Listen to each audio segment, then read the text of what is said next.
ព្រះធម្មចាប្រទានអាហារនំប៉័ងជីវិតជាអា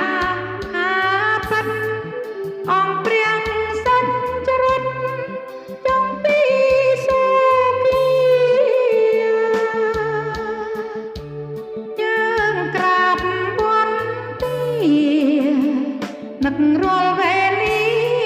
ចងចាំជានិច្ចមិនដែលបំភ្លេចពីគុណព្រះពិតដែលផ្ដល់ជីវិត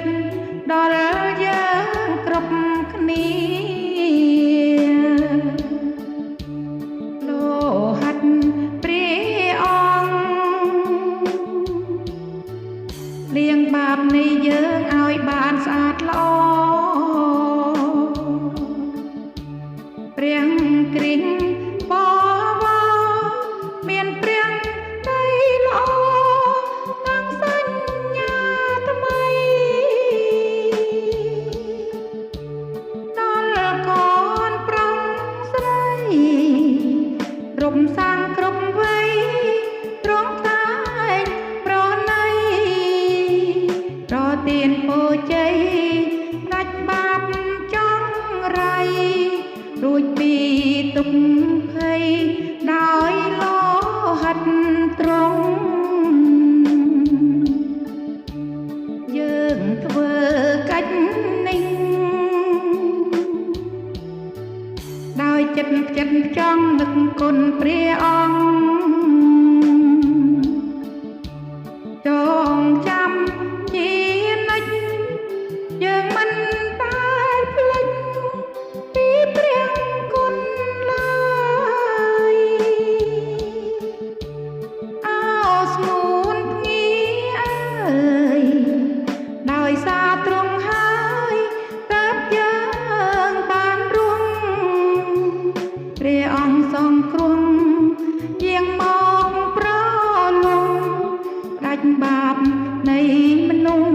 ព្រងស្រឡាញ់យើង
ទ្រង់យើងធ្វើកិច្ចនេះដោយចិត្តផ្ចិតផ្ចង់នឹកគុណព្រះអង្គ